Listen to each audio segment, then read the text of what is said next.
Hello commandos, welcome to Biomentors classes online. और हम लोग स्ट्रक्चर ऑफ एटम में बात कर रहे थे अभी क्वांटम नंबर के बारे में।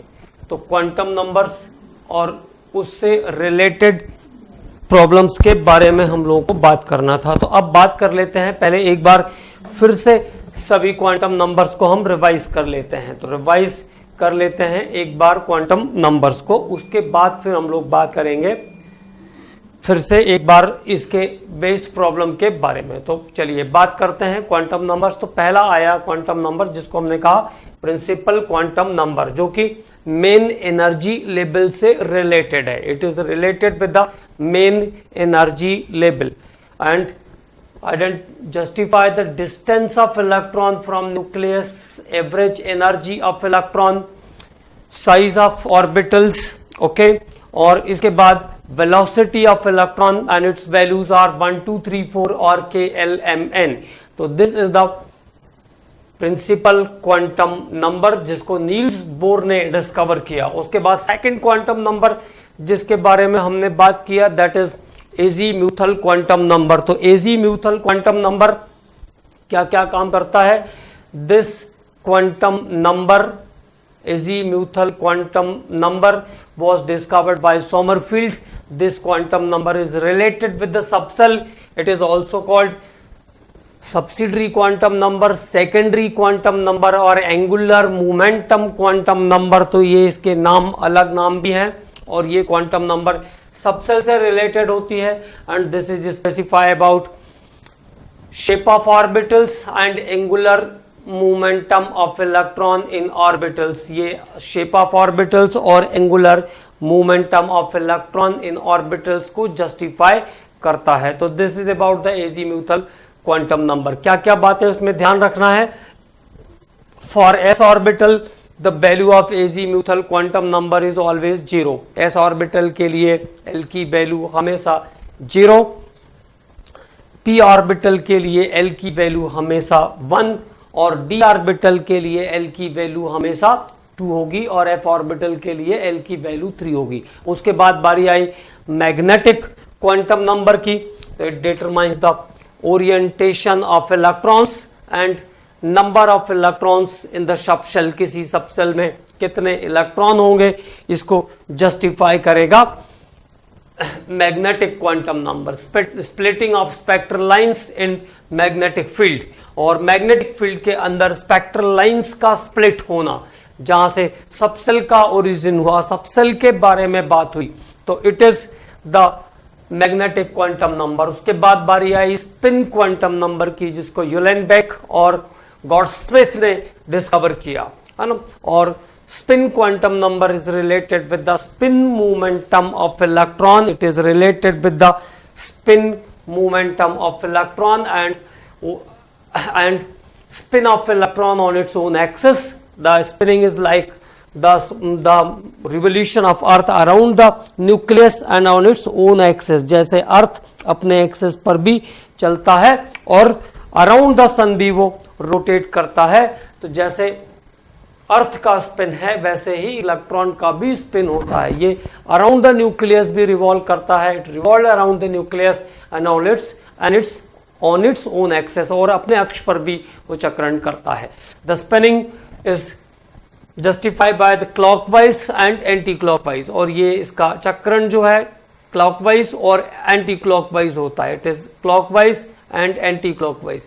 For clockwise spin it is plus half and for anti clockwise spin it is minus of. ठीक है, और क्लॉकवाइज स्पिन के लिए इसकी value plus of, anti clockwise के लिए इसकी वैल्यू माइनस ऑफ होती है। ठीक है, और उसके बाद this quantum number also justify the spin momentum of electron। spin momentum of electron that is mu s equal to under root s s plus 1 into h by 2 pi।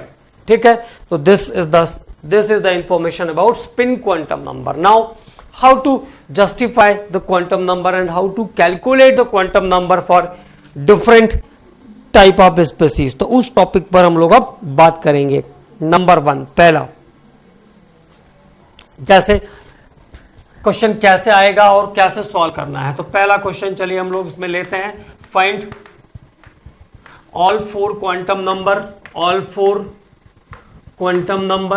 for hydrogen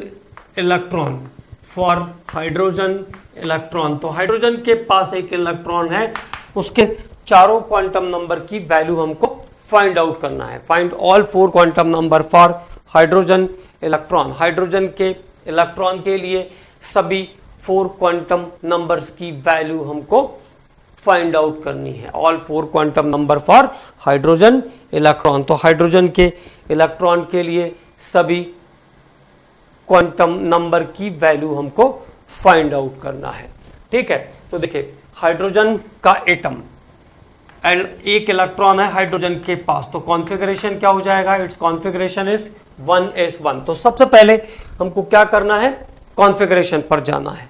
सबसे पहले configuration पर जाना है। Configuration is 1s1। Configuration क्या है? 1s1। The electron is present in the first orbit, which justify the principal quantum number. Electron कहां है? पहले ऑर्बिट में है, and orbit number of orbit is justify the principal quantum number and it subshell justify the azimuthal quantum number. तो orbit का number principal quantum number को justify करेगा और subshell is justify the azimuthal quantum number. तो 1s1 कहने का मतलब है electron in the first orbit. तो n equal to what? 1। s orbital में है, s ऑर्बिटल के लिए l की वैल्यू कितनी? 0। For s subshell the l equal to 0 and only 1 electron is there. It's magnetic quantum number. For s orbital the magnetic quantum number is also 0।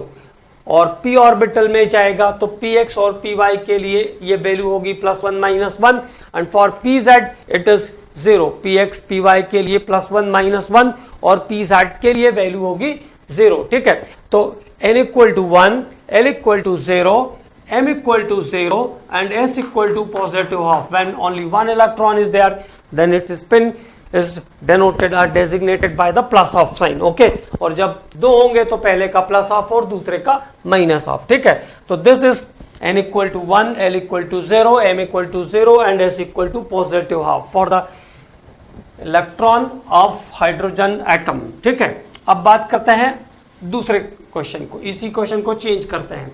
तो for electrons of helium, for all find all four quantum numbers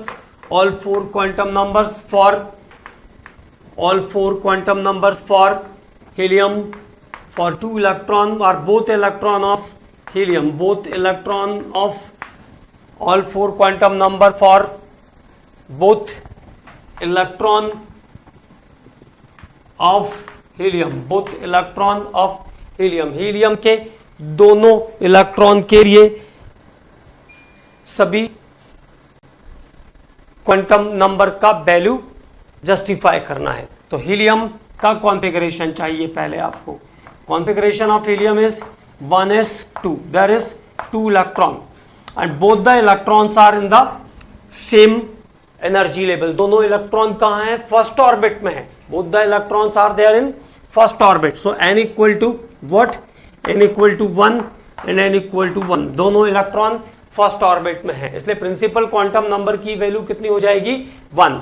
both the electrons are in s subshell, तो l equal to क्या? 0 for both electron. l equal to 0 because it belongs with the s subshell. Okay, and the value of magnetic quantum number is again 0 for s subshell electron.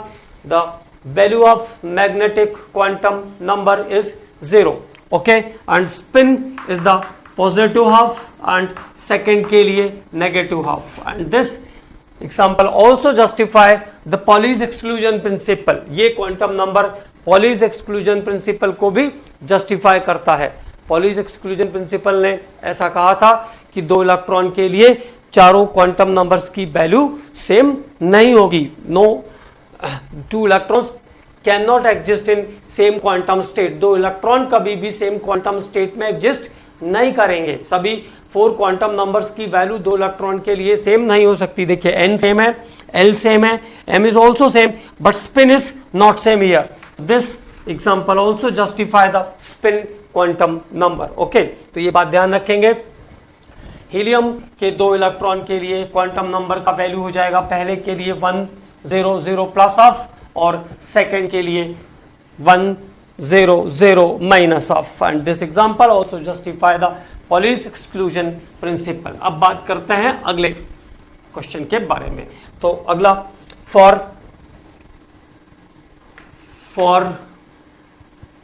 All 7 electrons of nitrogen, all 7 electron of nitrogen, तो nitrogen के सभी 7 इलेक्ट्रॉन्स के लिए quantum number की value को justify करना है। All 7 electron of nitrogen, all 7 electron of nitrogen. Okay, तो nitrogen atomic number 7, the configuration is 1s2, 2s2, 2px1, 2py1 and 2pz1।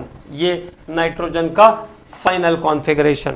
इससे आप सबको जस्टिफाई करना सीख जाएंगे धीरे धीरे, है ना।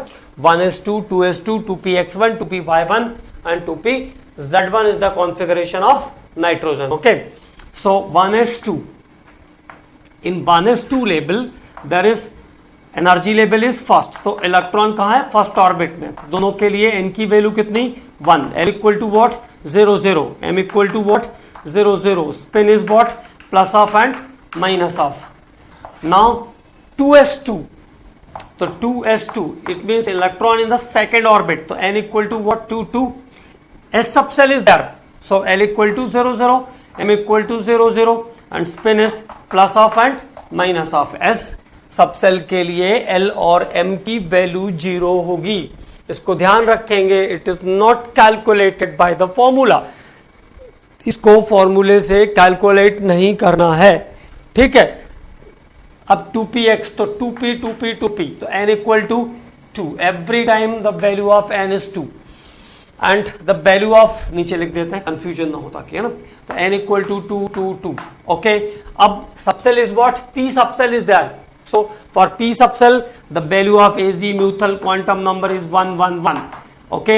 so for all energy level the value of Ag mutual quantum number is 1 1 1 and the value of magnetic quantum number for px and py is plus 1 minus 1 plus 1 minus 1 and for z is the 0, for z it is 0 and all the electrons in the different orbital, so the spin of electrons are every time positive half। और अभी तीनों electron की spin कैसी है, positive half है। All the 3 electrons in the positive half spin, सभी तीनों electron positive half spin के अंदर हैं, ठीक है। तो this is the designation of quantum number of all the 7 electrons of nitrogen, all 7 electron of nitrogen. अब और क्या क्वेश्चंस आते हैं इस पे, उसके बारे में हम लोग और आगे बात करते हैं। अगला क्वेश्चन है find all 4 electrons, find all 4 quantum numbers, find all 4 quantum number for valence electron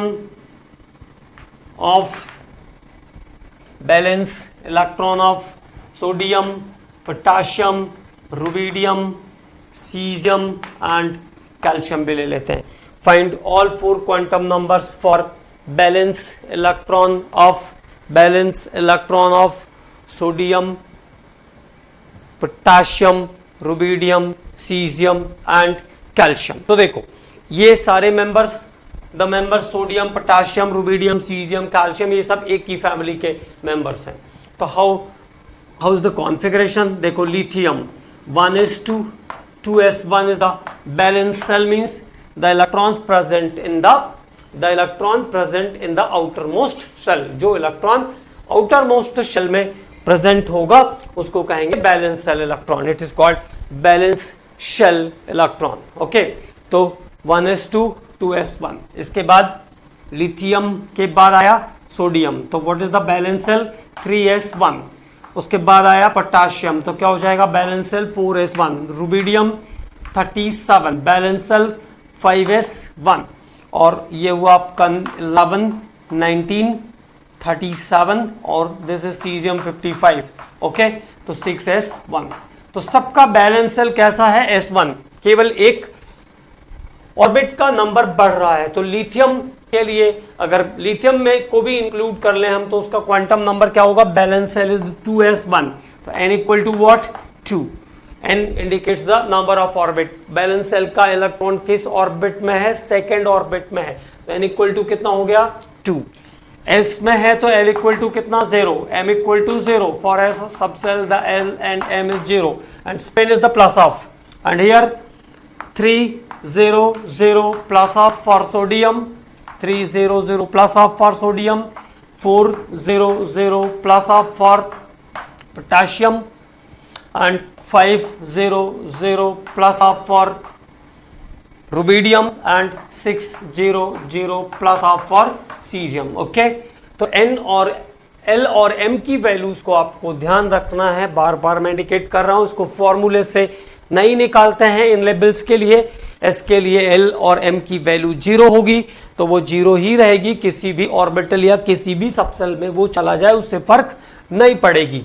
ठीक है, तो this is the quantum number for balance electron of sodium 300 plus of potassium 400 plus of rubidium 500 plus half and caesium 00 plus half 600 plus of for cesium। तो this is value of all 4 quantum number for the balance electron of lithium, sodium, potassium, rubidium and cesium। अब बात कर लेते हैं calcium के बारे में। तो what is about the calcium? तो कैल्शियम का बैलेंस सेल कहाँ होगा? The balance cell configuration of calcium is 4s2। balance cell configuration of calcium is 4s2। so n equal to 4 because in the fourth orbit electron is in the fourth orbit, s subcell is there, so l equal to 0, m equal to 0 for spinning। first electron is plus of and second electron is minus of। तो पहले electron के लिए spin plus of और दूसरे electron के लिए spin इसका हो जाएगा minus of. For first electron it is plus half and for second electron it is minus half. Okay, so the all 4 quantum number for balance electron of calcium, ये सभी balance electron of calcium के लिए quantum numbers की value. और आगे बात करते हैं, इस पे एक और क्वेश्चन करते हैं। ठीक है, तो next, find all 4 quantum number. Find all 4 quantum number for 17th electron of chlorine, 17th electron of chlorine, 18th electron of argon, and 25th electron of chromium 24। chromium 24। अब मैंने 25th लिया है तो 23 भी पूछ सकते हैं, 22 भी पूछ सकते हैं, आपको उसको आइडेंटिफाई करते आना चाहिए। तो अब हम बात करते हैं पहले 17th इलेक्ट्रॉन ऑफ क्लोरीन। तो क्लोरीन का configuration, chlorine 17, the configuration is 1s2 2s2 2p6 3s2 3p5। तो this is the configuration of chlorine. Electronic configuration of chlorine is 1s2 2s2 2p6 3s2 3s2 और 3p5, 3s2 2p6 3s2 3p5। Okay, अब कौन सा electron search करना है? 17th electron. तो 17th electron 2 4 और ये 6 10 और 2 12, यहां तक तो आने से रहा। तो दो चीजें मुझे एकदम क्लियर है। देखो, अब 17th इलेक्ट्रॉन के लिए दो बातें मुझे एकदम क्लियर है, n इक्वल टू 3 और l equal to 1। n equal to 3 और l equal to 1 because electron in the third orbit. तो इलेक्ट्रॉन कहां पे है? थर्ड ऑर्बिट में है। तो this is n equal to 3। p subshell में है तो l equal to 1। For p subshell the value of azimuthal quantum number is l equal to 1। p subshell में है तो l की वैल्यू 1 हो जाएगी। अब मैग्नेटिक क्वांटम नंबर को सर्च करने के लिए मुझे यह ढूंढना पड़ेगा कि वो px py और pz में से किस में है। मैग्नेटिक क्वांटम नंबर के लिए हमें ये भी जस्टिफाई करना पड़ेगा कि वो px, py और pz में से किसके अंदर है। ठीक, तो अब बात करते हैं अगले क्वांटम की।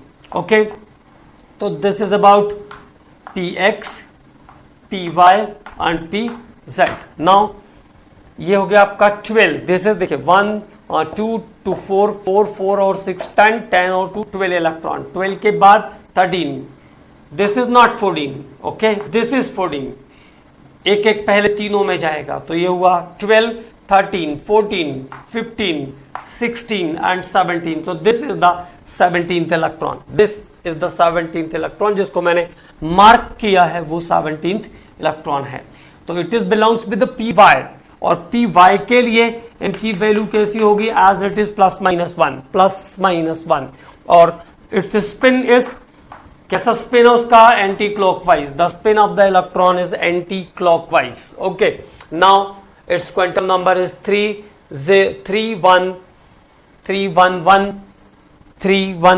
और minus half, 311 and minus half, 311 and minus half. तो देखिए फिर से एक बार ध्यान रखिए, यहां तक 12 आया, ये 13 है, ये 14, ये 15, ये 16 और ये 17। तो 16 पूछेंगे तो x में है, 17 y में है, और 15 पूछेंगे तो कहां पे है, z में है, 15 इन द z।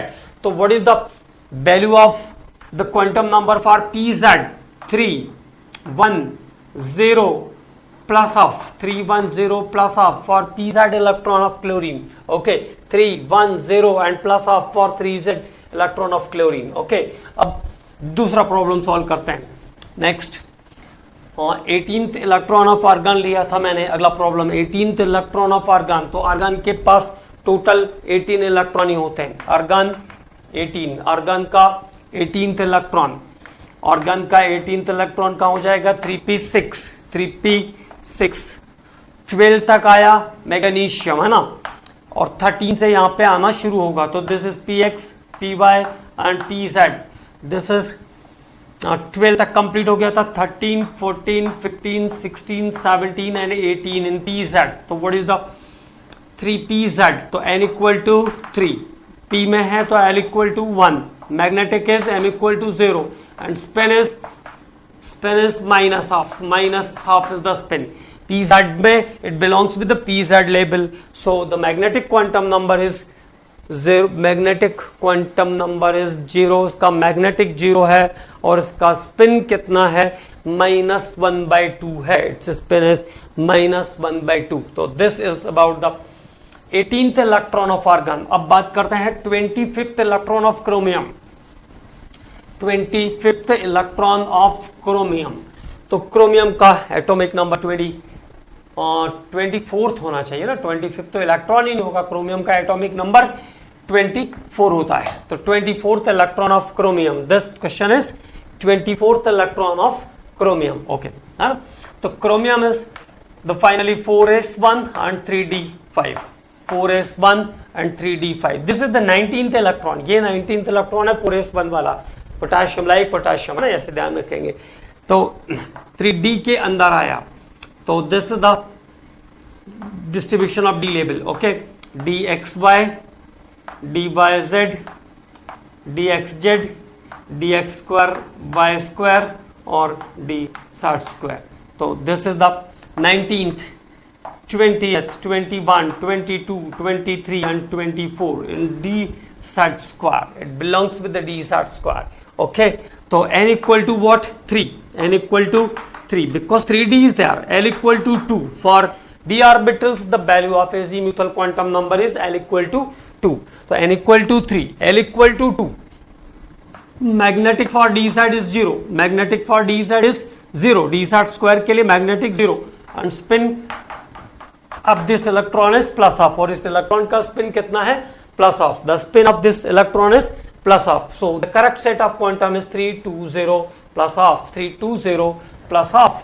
अब आप किसी भी इलेक्ट्रॉन के लिए इसकी वैल्यू को जस्टिफाई कर सकते हैं, ठीक है ना। तो अब आपको यहाँ पे क्या क्या ध्यान रखना है, n is the related with the number of orbit, l is the related with the number of subcell and it is fixed for s0, p के लिए 1, डी के लिए 2 और एफ के लिए 3। ओके, तो ये बात फिक्स हो गई।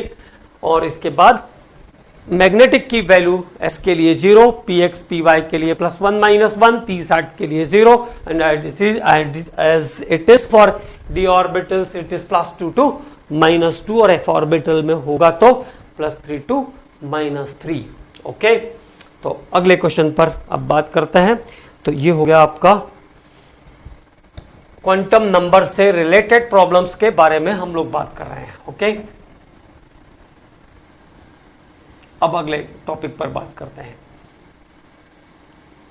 फॉर n = 4, अगर n = 4 है, n = 4 मतलब मैग्नेटिक प्रिंसिपल क्वांटम नंबर का मीनिंग है n = 4।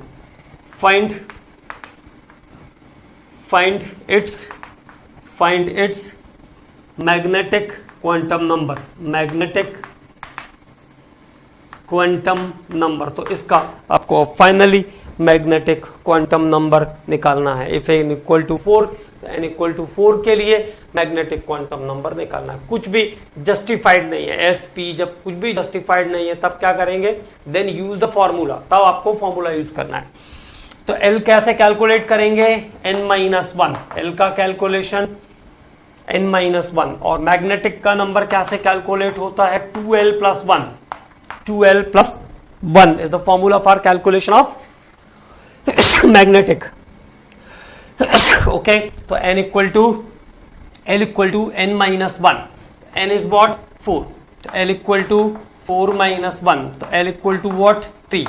ओके, नाउ मैग्नेटिक तो 2L + 1। ओके, तो नाउ मैग्नेटिक का कितना मैक्सिमम मैग्नेटिक क्वांटम नंबर कितनी आएगी, 2 × 3 + 1, तो मैग्नेटिक क्वांटम नंबर m = क्या हो जाएगा 7।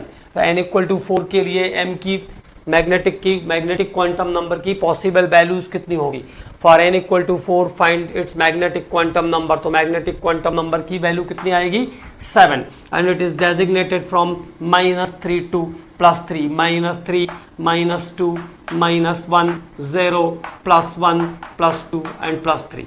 और कभी अगर क्वेश्चन ऐसा होता कि n = 4 है, L = 3 है, n = 4 L = 3, n = 4 L = 3, find how many electrons are there, how many electrons are accommodated in the subcell, इस सबसेल में कितने इलेक्ट्रॉन आप पाएंगे, तो L = क्या है 3 है, L = 3 मतलब F की बात हो रही है, और F में कितने इलेक्ट्रॉन आ सकते हैं, तो 14 electrons are there in F subshell.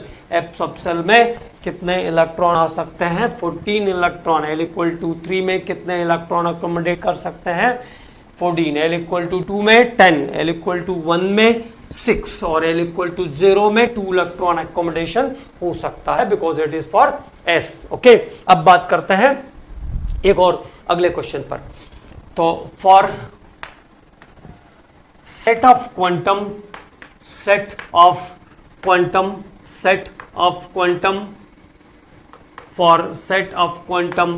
n + L = 4, ध्यान से समझिएगा इसको, है ना। Set of quantum n + L = 4, n + L = 4, how many subcells are possible, how many subcells are possible, तो n + L = 4 के क्वांटम सेट में कितने सबसेल पॉसिबल हैं, how many subcells are possible and how many electrons are present here, ऐसा भी पूछ सकते हैं, ठीक है। तो n + L = 4, तो अब देखो इसको सॉल्व कैसे करना है, इसको सीखते हैं हम लोग, है ना। तो how to solve the problem, n + L = 4, तो नाउ ऐसे वैल्यू रखिए, n + L = 4 मतलब n + L का सम कितना होना चाहिए, 4 होना चाहिए। n + L का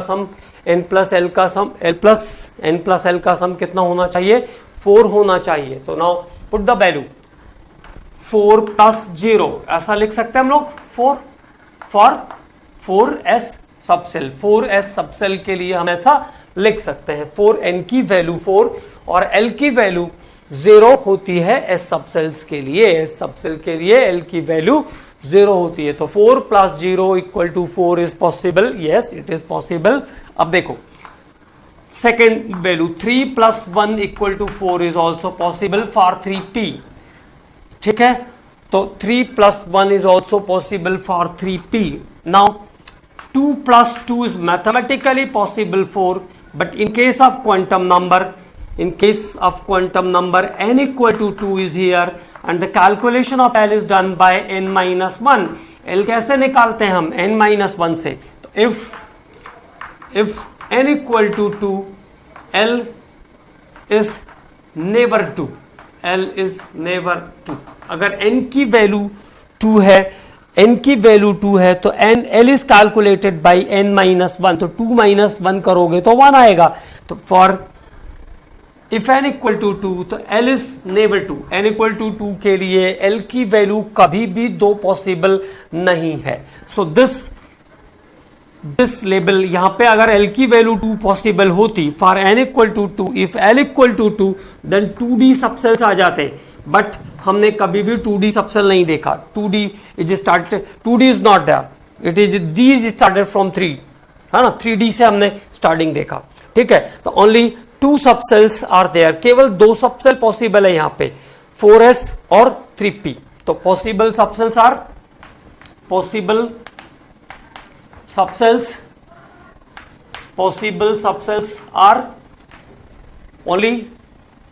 only 4s and 3p, 4s and 3p, it means only 2 subcells are possible here, 4s and 3p। अब अगर कभी इलेक्ट्रॉन का अकोमोडेशन पूछा कि how many electrons are there, तो s में कितने इलेक्ट्रॉन आ सकते हैं? 2, और p में 6। Maximum electron carrying capacity in दोनों का मिला के कितना हो जाएगा? 8। अगली बात क्या ध्यान रखना है, 2D subcell is not possible, 2D subcell is not possible, 2D subcell is not possible because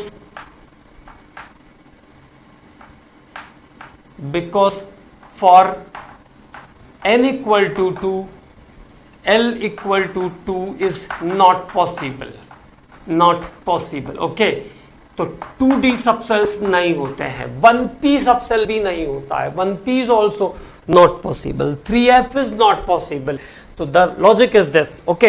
अभी अगले केस में हम लोग 3f के बारे में भी बात कर लेंगे। तो n + L = 4 में केवल 2 सबसेल पॉसिबल है, और इसमें मैक्सिमम इलेक्ट्रॉन का एकोमोडेशन कितना हो सकता है? Only 8 electrons are there, 8 electrons are there. अब वैल्यू को बढ़ाते हैं, n + L = 6, तो n + L = 6 में आप सॉल्व करके देखो, how many subshells are possible in n + L = 6 and how many electrons can accommodate n + L = 6। तो n + L = 6 का कितना सबसेल पॉसिबल होगा? n + L = 6 में n + L = 6, n + L = 6। Now it's solution, n + L = 6, how it is arranged? 6 + 0 = 6 for 6s, the electron accommodation in s is the 2, okay। 5 + 1 = 6 for 5p, 4 + 2 = 6 for 4d, 4 + 2 = 6 for 4d, 3 + 3 is 6, mathematically possible, but n = 3 के लिए L = 3 is not possible, n = 3 के लिए L = 3 is not possible, okay। So there is no 3f label, इसलिए 3f label नहीं होता है, no 3f orbitals are there, okay. इसलिए 3f orbital नहीं होते हैं क्योंकि n = 3 है, तो उसके लिए L की वैल्यू कभी भी 3 नहीं हो सकती है, because it is calculated by n-1। तो 3-1 करोगे तो मैक्सिमम वैल्यू 2 तक पहुंचेगी, वो 3 नहीं आ सकती है, ठीक है। तो only 3 subcells are possible here, 6s, 5p and 4d. तो accommodation कितना हो जाएगा, 2 plus 6, 8 plus 10, 18 electrons are there. Maximum capacity n plus l equal to 6 की है, 18 इलेक्ट्रॉन कैरी करने की. और क्या एक बात ध्यान रखना है, 3f subcell and its orbital are not possible. 3f or subcell is not possible. 3f subcell is not possible.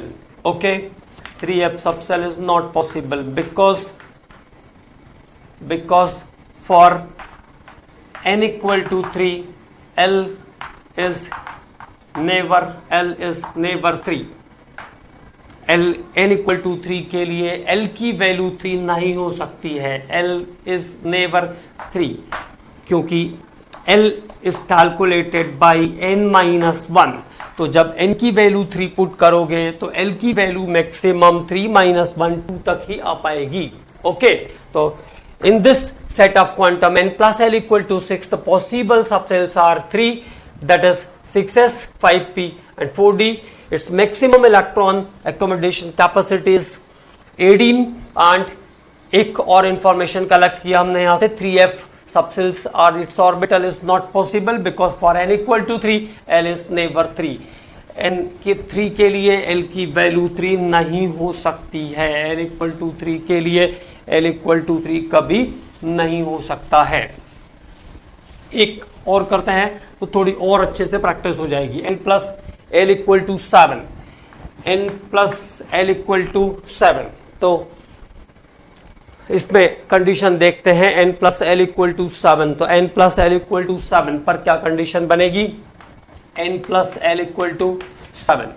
तो मैं ऐसा लिख सकता हूं 7 plus 0 equal to 7 for 7s, for 7s, 6 plus 1 equal to 7 for 6p, 5 plus 2 equal to 7 for 5d and 4 plus 3 equal to 7 for 4f. So this time all the subcells are possible. n plus l equal to 7 for the set of quantum number n plus l equal to 7. तो quantum number के set n plus l equal to 7 में, quantum number के set n plus l equal to 7 में all 4 subcells are possible if the question is about maximum electron accommodation. So now what happens, 2, 6, 8, 10, 18 और 14, 32 electrons are accommodated. 32 electrons का accommodation हो जाएगा यहाँ पे. All 32 electrons are there. तो 32 electron आ सकते हैं because all 4 subcells are there. Okay, so this is another type of question about the quantum number. अब बात करते हैं अगले टाइप के क्वेश्चन के बारे में, और वो चीजें आपको स्पेशली ध्यान रखना है. नंबर ऑफ ऑर्बिटल कौन बताता है, ठीक है, और सबसेल्स कौन बताता है. जैसे सबसेल कौन डेजिग्नेट करेगा, एजीम्यूथल क्वांटम नंबर. ओरिएंटेशन कौन बताएगा, ओरिएंटेशन इज डेजिग्नेटेड बाय और specified by the magnetic quantum number, ठीक है. और वेलोसिटी ऑफ इलेक्ट्रॉन कौन सी क्वांटम नंबर बताएगी, principal quantum number. Energy of electron कौन सा क्वांटम नंबर बताएगा, this is principal quantum number, ठीक है. तो आगे और बात करते हैं questions based on quantum number. Quantum number से रिलेटेड क्वेश्चन पर बात करते हैं, ठीक है.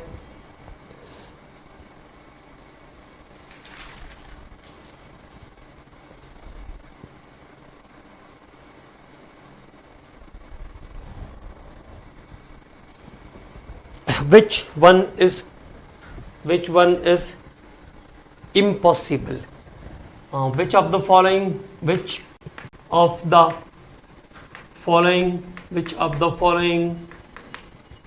set of quantum number, quantum संख्याओं का कौन सा क्रम संभव नहीं है. which one of the following set of quantum is impossible, which of the following set of quantum is impossible. Quantum संख्याओं का कौन सा क्रम संभव नहीं है, impossible set of quantum है, ये हमको ढूंढना है. n, l और m और s की वैल्यूज गिवन है। तो मतलब इस टाइप का एक क्वेश्चन हर 1-2 साल बाद आ जाता है, तो हमको इसकी आदत होनी चाहिए।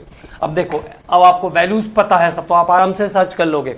n = 3, l = 2, -2 प्लस ऑफ, तो it is possible. Okay, n = 3 है तो l की वैल्यू 2 हो सकती है। इफ n = 3, l = क्या 2 हो सकता है, चेक कर लो, n - 1, तो l = 3 - 1, तो it means it is possible 2। Okay, और अगर 2 पॉसिबल है, it means it is for d orbital, और d ऑर्बिटल्स के लिए मैग्नेटिक क्वांटम नंबर की वैल्यू -2 से +2 तक हो सकती है। d ऑर्बिटल्स के लिए मैग्नेटिक क्वांटम नंबर की वैल्यू +2 से -2 या -2 से +2 तक हो सकती है। It means the first set of quantum is possible. Okay, तो a is the possible. b पर आते हैं, this is b is the 4 0 0 plus of 4 0 0 plus of, तो हमने पढ़ा था पोटेशियम के लिए 4 0 0 प्लस ऑफ 4 0 0 प्लस ऑफ 3 2, तो 3 के लिए 2 पॉसिबल है। -3 प्लस ऑफ -3 प्लस ऑफ, देखो L की वैल्यू कितना है, L = 3, L = 2 sorry, L = 2 for d orbital, और for d orbital the value of magnetic quantum number is not exceed to +2 and -2, +2 -2 तक मैक्सिमम वैल्यू जा सकती है। It means this is impossible set of quantum, तो आंसर हो जाएगा, impossible set पूछा था तो this one is the answer. 5 3 5 3 0 plus of ये पूछा, तो 5 3 5 फिफ्थ ऑर्बिट के अंदर L की वैल्यू 3 मिल सकती है, और अगर L = 3 है तो मैग्नेटिक की वैल्यू 0 से +3 - 3 तक होगी, 0 से +3 - 3 तक होगी, तो 0 में एक वैल्यू हो सकती है, तो this is also possible. So the correct answer of this question is C, third one, n = 3, L = 2, it is possible, but for L = 2 the value of magnetic is maximum value of magnetic is +2 to -2, it is not -3। okay, तो this is a type of question, ये इस type का एक question आता है बार बार, है ना। तो इस टाइप के क्वेश्चन की आपकी प्रैक्टिस होनी चाहिए, कौन सी वैल्यू परमिट होती है और कौन सी वैल्यू परमिसेबल नहीं है, ठीक है, because it is one of the important set. एक और क्वेश्चन करते हैं, नॉट परमिटेड, बिल्कुल same to same, which one of the following, which one of the following quantum set is not possible? Again the question is same, और बिल्कुल आसानी से आपको इसको आइडेंटिफाई करना सीख लेना है। Which one of the following set of quantum is not possible?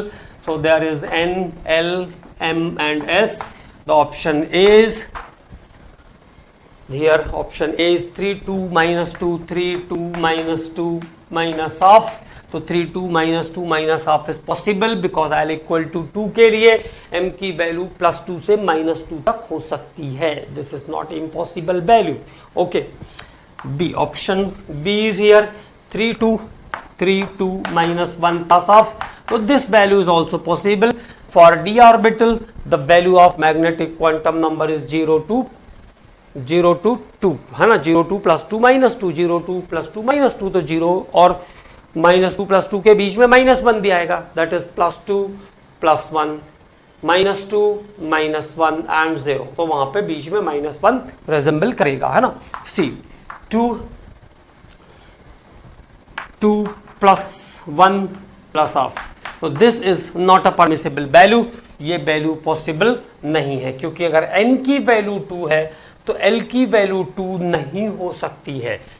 For n = 2 L is neighbour possible 2, तो C is the answer, not possible का आंसर हो जाएगा C। डी ऑप्शन हम देख लेते हैं, 2 1, तो 2 के लिए 1 पॉसिबल है, सेकंड ऑर्बिट के लिए L = 1 पॉसिबल है, और L के लिए M की वैल्यू +1 पॉसिबल है और प्लस ऑफ भी पॉसिबल है। ओके, तो D is also possible here, so correct answer for the question number, next question is C।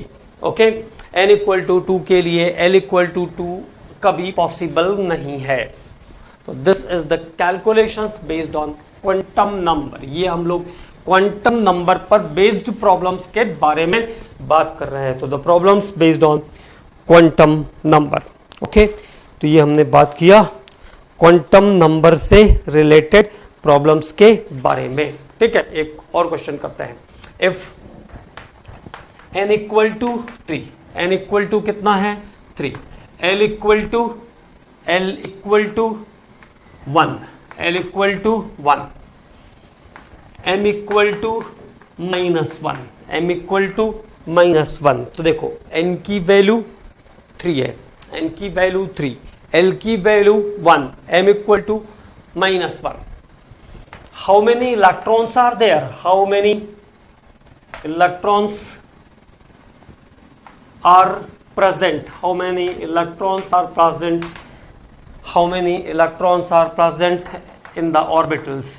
In the orbital. How many electron is present in the orbital?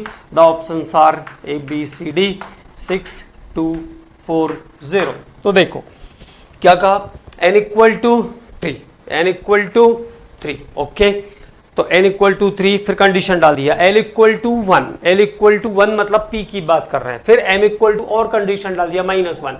So m equal to -1 is possible only for one orbital, m equal to -1 is possible only for one orbital, m equal to -1 is possible only for one orbital.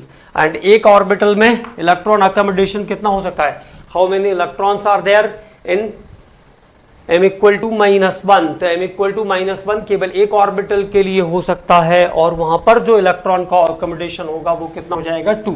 So 2 electrons are there. ये भी एक अच्छा question है, कई बार आ चुका है ना। अब एक और छोटे टॉपिक पर बात करेंगे, दैट इज स्फेरिकल और रेडियल नोड, और इसके बाद नोडल प्लेन्स। तो पहली बात करते हैं spherical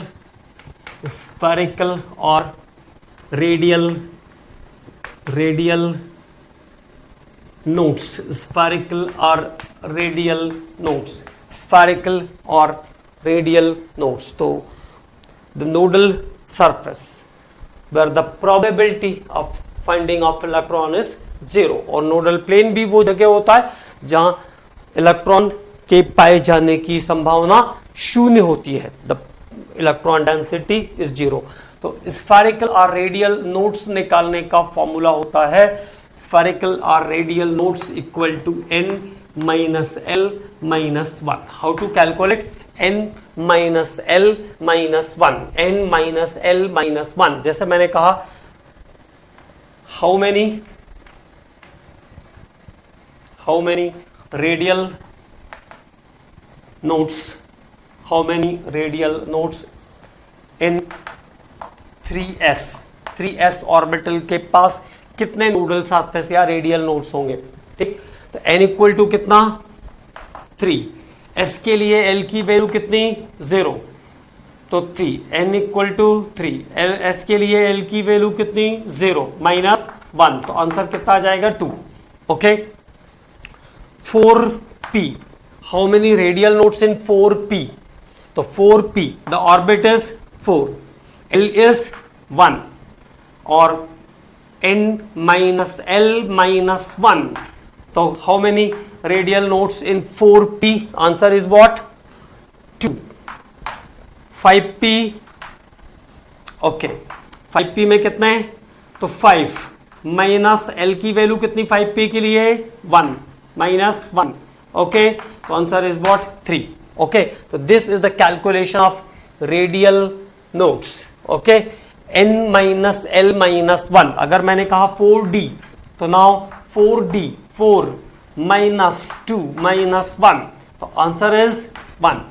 okay, 4 minus 3, answer is 1। तो 4d में रेडियल नोड्स कितने होंगे?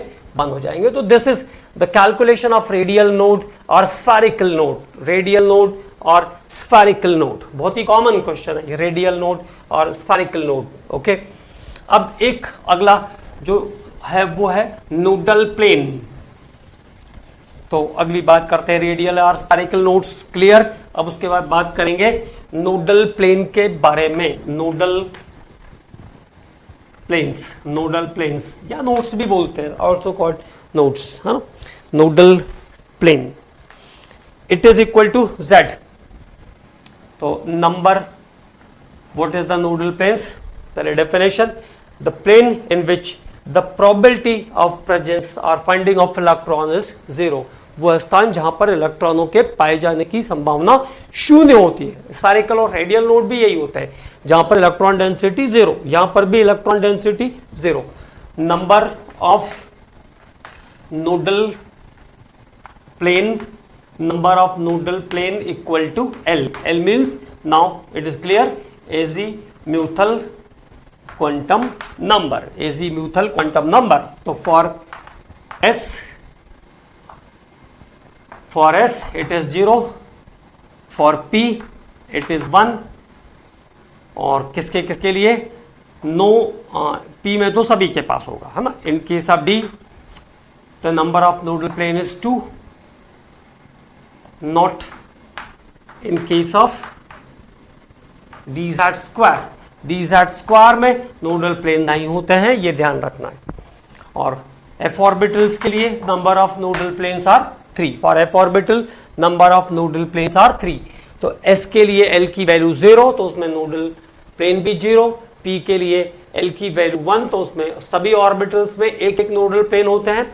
d में 4 ऑर्बिटल्स में एक एक नोडल प्लेन होते हैं, d में टोटल 8 नोडल प्लेन्स होंगे। It is, there is no nodal planes in case of dz square, और f में सभी एक्सिस के 3 नोडल प्लेन होंगे। ओके कमांडोस, तो this is calculation about spherical nodes and radial nodes. अगले lecture में हम लोग अब स्पेक्ट्रम की तरफ आगे शिफ्ट करेंगे। Okay, thank you.